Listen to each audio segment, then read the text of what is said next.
मैं doctor Shashibala Tiwari, assistant professor, department of history, DAV PG college Siwan. आज हम लोग local self government in India की चर्चा करेंगे। लोकल सेल्फ गवर्नमेंट का मीनिंग होता है स्थानीय कार्यों का एक ऐसी स्थानीय संस्थाओं द्वारा प्रबंध जो उसी क्षेत्र में रहने वाले लोगों के द्वारा चुनी जाएं। सभी युगों के राजनैतिक विचारकों तथा प्रशासकों ने इनके महत्व पर बल दिया। स्थानीय संस्थाएं दो भिन्न भिन्न सिद्धांतों पर निर्भर करती हैं। फर्स्ट, यह कि स्थानीय संस्थाओं को विस्तृत अधिकार प्राप्त हो ताकि वे जिस प्रकार चाहें समाज के कल्याण के लिए वर्क कर सकें। सेकंड, यह कि स्थानीय संस्थाएं केवल उन्हीं क्षेत्रों में कार्य करें जिनकी आज्ञा उन्हें भिन्न भिन्न कानूनों द्वारा दे दी गई हो। जर्मनी में पहला सिद्धांत लागू है और अमेरिका तथा इंग्लैंड में दूसरा। भारत में भी इंग्लैंड के सिद्धांतों पर ही स्थानीय संस्थाओं का विकास हुआ। वैसे स्थानीय शासन भारत में मौर्य काल से प्रचलित है, लेकिन जिस रूप में आज हम लोग इसका उल्लेख करते हैं वह वास्तव में अंग्रेजों की देन है। पहली बार स्थानीय संस्थाएं प्रेसिडेंसी नगरों में अस्तित्व में आई। 1687 में बोर्ड ऑफ डायरेक्टर्स ने मद्रास में नगर निगम बनाने की अनुमति दी। इस संस्था में अंग्रेज और भारतीय सम्मिलित थे और उन्हें एक गिल्ड हॉल, एक जेल, एक पाठशाला बनाने तथा नगरपालिका के कार्यकर्ताओं के वेतन इत्यादि का और नगर की अन्य सुविधाओं रक्षा के लिए बनाए जाने वाले प्रयोजनों के निर्माण के लिए टैक्स लगाने की अनुमति दी गई। चूँकि ऐसी कोई योजना सामने नहीं थी, इसलिए मेयर ने चुंगी लगाने की अनुमति मांगी तथा सफाई के लिए व्यय करने का प्रबंध हो सके। 1726 में महापौर के न्यायालय की स्थापना की गई, परंतु महापौर का कार्य अधिकतर न्यायिक था। इस प्रकार के महापौर के न्यायालय मुंबई और कलकत्ता में भी स्थापित किए गए। 1793 के चार्टर एक्ट से नागरिक संस्थाओं को वैधानिक आधार मिला। गवर्नर जनरल को प्रेसिडेंसी नगरों में जस्टिस ऑफ पीस नियुक्त करने का अधिकार मिल गया और इन शांति अधिकारियों को मकानों पर टैक्स लगाने का अधिकार दिया गया, जिससे पुलिस, सफाई और सड़कों की मरम्मत का खर्च चल सके। प्रेसिडेंसी नगर के बाहर नागरिक संस्थाओं का आरंभ 1842 के बंगाल अधिनियम से आरंभ हुआ। इस अधिनियम का उद्देश्य भी नगर में सार्वजनिक स्वास्थ्य तथा सुविधाओं के लिए प्रबंध करना था, लेकिन यह अधिनियम एक परमिसिव ही था और 2/3 नगरवासियों की प्रार्थना करने पर ही नगर में नागरिक संस्था स्थापित हो सकती थी और केवल एक ही नगर में नगरपालिका स्थापित हुई। और यहाँ भी जब नगर आयुक्त ने प्रत्यक्ष कर लगाने या वसूल करने का प्रयत्न किया तो उस पर अनाधिकार प्रवेश के लिए मुकदमे चला दिए गए। 1850 में यह अधिनियम समस्त ब्रिटिश प्रदेश में लगा दिया गया और नगरपालिकाओं को अप्रत्यक्ष कर लगाने की अनुमति दे दी गई। इसके फलस्वरूप उत्तर पश्चिम सीमा प्रांत में बहुत से नगरों में नगरपालिकाएं स्थापित की गई। 1868 में राजकीय सैन्य स्वच्छता आयुक्त report, royal army sanitary commission report के प्रकाशित होने पर नागरिक संस्थाओं को बहुत बढ़ावा मिला। यद्यपि यह रिपोर्ट मुख्यतः सेना से संबंधित थी, लेकिन इसने सरकार का ध्यान नगरों में अस्वच्छता की ओर आकर्षित किया, जिसके परिणाम स्वरूप बहुत से नगरों में नगरपालिकाएं स्थापित की गई। पंजाब तथा मध्य प्रांत में निर्वाचित तत्व भी इसमें सम्मिलित किए गए। ग्राम क्षेत्रों में इस प्रकार की स्थानीय संस्थाओं का विकास हो रहा था। सिंध प्रशासन ने स्थानीय संस्थाओं को भूमि कर तथा टैक्स ऑफ स्टैम्प पर 6.5% का एक्स्ट्रा उपकर लगाने का अधिकार दिया। मद्रास तथा मुंबई में भी इसी प्रकार की व्यवस्था की गई। 1866 में मद्रास सरकार ने सड़क उपकर के रूप में जमीन पर 3.5% उपकर की अनुमति दी। मुंबई सरकार ने 1869 के अधिनियम के द्वारा प्रत्येक जिले में एक स्थानीय लोकल फंड कमेटी बनाने की व्यवस्था की, जिसका अध्यक्ष जिला कलेक्टर होता था। ये समितियां कुछ उपकर लगाती थीं और सार्वजनिक स्वास्थ्य, शिक्षा तथा अन्य स्थानीय आवश्यकताओं की देखभाल करती थीं।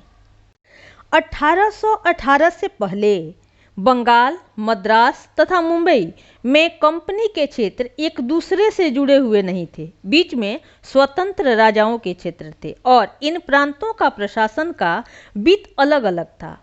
1818 में फोर्थ मराठा वार के बाद यह स्थिति बदल गई और 1833 के चार्टर एक्ट के अनुसार कंपनी के प्रदेशों, विधान परिषदों तथा वित्त का केंद्रीकरण हो गया। मुंबई तथा मद्रास की सरकारों के कानून बनाने के अधिकार समाप्त हो गए तथा वे जो कानून बनवाना चाहते थे केवल उसका सुझाव ही गवर्नर जनरल को दे सकते थे। लेकिन 1861 के इंडिया काउंसिल एक्ट ने कानून बनाने की इस प्रक्रिया को उलट दिया और वैधानिक विकेंद्रीकरण की ओर अग्रसर हुए। केवल एक संरक्षण था कि इन सरकारों को नया कानून बनाने से पूर्व गवर्नर जनरल की अनुमति प्राप्त करनी होती थी। प्रांतों में विधान परिषदें स्थापित की गई। बंगाल और मुंबई में, उत्तर प्रदेश में, पंजाब तथा पश्चिम बंगाल, आसाम में जैसे जैसे नए नए प्रांतों का गठन होता गया, नई विधान परिषदें बनती गई। इंडिया काउंसिल एक्ट जो 1892 तथा 1909 में बने, उनके द्वारा इन प्रांतीय विधान परिषदों का विस्तार होता चला गया। गवर्नमेंट ऑफ इंडिया एक्ट 1919 द्वारा इन प्रांतीय विधान परिषदों का विस्तार किया गया तथा यहाँ पर डायरकी प्रणाली लागू की गई और 1935 के गवर्नमेंट ऑफ इंडिया एक्ट के द्वारा यहाँ पर प्रांतीय स्वायत्तता लागू की गई। वित्तीय विकेंद्रीकरण की प्रक्रिया लॉर्ड मेयो ने आरंभ की तथा लॉर्ड लिटन और रिपन ने इसे आगे बढ़ाया। 1877 में प्रांतीय सरकारों को एक्साइज, लैंड कर, स्टैंप, लॉ एंड जुडिशियरी इत्यादि पर नियंत्रण का अधिकार दे दिया गया तथा इसके लिए प्रांतों से प्राप्त होने वाले जो टैक्स थे, विशेषकर एक्साइज और लैंड टैक्स जो था वो, और लाइसेंस फीस इत्यादि भी उन्हें दे दिए गए। 1882 में प्रांतों को निश्चित सहायता देने की पद्धति समाप्त कर दी गई और डिवाइड हेड्स की पद्धति लागू की गई, अर्थात आबाकारी, भूमि कर, राजकीय मुद्रा, वन तथा पंजीकरण इत्यादि से प्राप्त धन को केंद्र तथा प्रांतीय सरकारों में बराबर बराबर बांट दिया गया। इस विभाजित मदों की पद्धति को 1919 के अधिनियम से ही बदला गया। 1861 में वैधानिक तथा वित्तीय विकेंद्रीकरण की जो नीति अपनाई गई थी, उससे यह संभव हुआ कि म्यूनिसिपैलिटीज तथा डिस्ट्रिक्ट बोर्ड्स के रूप में स्थानीय स्वशासन का विकास हो। नगरपालिकाओं की आवश्यकता को स्वीकार किया गया तथा बंगाल में 1864 में, मद्रास में, पंजाब के लिए और आधुनिक उत्तर प्रदेश, जिसे उस समय संयुक्त प्रांत कहा जाता था, उसके लिए 1868 में अधिनियम पारित कर नगरपालिकाएं बनाई गई। लॉर्ड मेयो द्वारा वित्तीय विकेंद्रीकरण की नीतियों के फलस्वरूप इन नगरपालिकाओं को वित्तीय स्वावलंबन की ओर ले जाने के लिए नगरपालिकाओं को कई कर लगाने की भी अनुमति दी गई। इस प्रकार नगरपालिका अधिनियम पारित किए गए। मद्रास के लिए 1871 में, मुंबई, बंगाल, उत्तर पश्चिम सीमा प्रांत, पंजाब तथा मध्य प्रांतों के लिए 1873 में तथा बर्मा जो उस समय भारत का ही एक पार्ट था उसके लिए 1874 में अधिनियम बने। इन अधिनियमों से नगरपालिकाओं की उपयोगिता बढ़ी तथा इनमें चुनाव प्रक्रिया को बढ़ावा दिया गया। चुनाव प्रक्रिया कई क्षेत्रों में लागू नहीं की गई। यह लॉर्ड रिपन की सरकार थी जिसने 1881-82 में एक नया अधिनियम पारित करके स्थानीय स्वशासन के नियम का विस्तार किया तथा 1883-84 के एक अन्य अधिनियम के द्वारा नगरपालिकाओं के संविधान शक्तियों तथा कार्य क्षेत्र में परिवर्तन किए गए। अब नगरपालिकाओं में साधारण नागरिकों को भी प्रधान बनने की अनुमति थी, जबकि इससे पूर्व केवल कार्यकारी अधिकारियों को ही यह अधिकार प्राप्त था। 1908 में एक पुनर्गठन आयोग द्वारा यह निश्चित किया गया कि जिला बोर्ड, अधीनस्थ जिला बोर्ड तथा ग्राम पंचायतों का भी विकास किया जाए। 1918 की मॉन्टफोर्ड रिपोर्ट ने यह सुझाव दिया कि यथासंभव स्थानीय निकायों में पूर्ण लोकप्रिय नियंत्रण होना चाहिए तथा बाहरी नियंत्रण से उन्हें अधिकाधिक स्वतंत्रता होनी चाहिए। 1935 के अधिनियम के द्वारा प्रांतीय स्वायत्तता का आरंभ हुआ और इसका विकास भी हुआ। लोकप्रिय सरकारें वित्त का नियंत्रण करती थी और इसलिए वे इन संस्थाओं को अधिक धन उपलब्ध करा सकती थी। प्रांतीय स्थानीय करों के बीच में जो पृथकीकरण था वह समाप्त हो गया। लगभग सभी प्रांतों में स्थानीय संस्थाओं को अधिक कार्यभार दे दिया गया, लेकिन उनकी कर लगाने की शक्तियां लगभग वही रही, कुछ बल्कि और कुछ कम कर दी गई, अर्थात चुंगी बढ़ाने, व्यापारों, व्यवसायों तथा संपत्ति पर कर बढ़ाने की शक्तियां कम कर दी गई। विकेंद्रीकरण आयोग की सिफारिशों को अनदेखा कर दिया गया। स्वतंत्रता के समय नए करों के लगाने के लिए प्रांतीय सरकारों से आज्ञा लेनी आवश्यक थी, परंतु स्थानीय स्वायत्त संस्थाओं के विकास में सबसे बड़ी रुकावट थी अंग्रेज नौकरशाही, जो भारतीयों को अपने मामलों की देखभाल करने की क्षमता में विश्वास नहीं करती थी तथा जातीय भेद की नीति अपनाती थी। इसी संबंध में यह स्मरणीय है कि लॉर्ड कर्जन की सरकार ने 1899 में कलकत्ता निगम अधिनियम पारित किया था, जिससे कलकत्ता निगम में निर्वाचित सदस्यों की संख्या कम कर दी थी।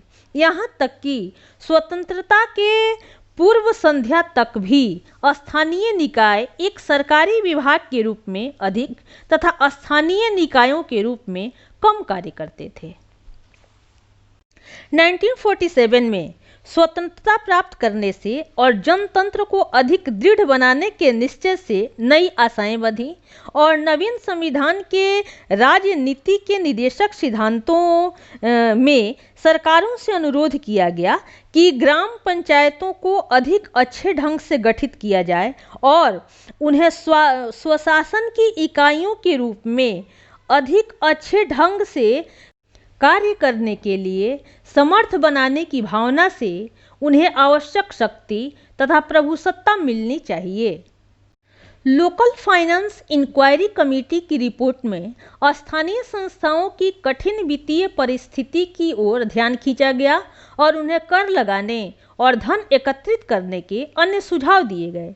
रिपोर्ट में यह भी कहा गया कि स्थानीय संस्थाएं वित्तीय उत्तरदायित्व तभी प्राप्त कर सकती हैं यदि उन्हें अधिक शक्तियां दी जाएं और अपनी गलतियों से लाभ उठाने का अवसर दिया जाए। इसमें यह भी आशा की गई कि अधिक शक्तियों के साथ उनमें अधिक उत्तरदायित्व भी आएगा और लोकमत के नियंत्रण के कारण ये संस्थाएं अधिक अच्छा कार्य कर सकेंगी।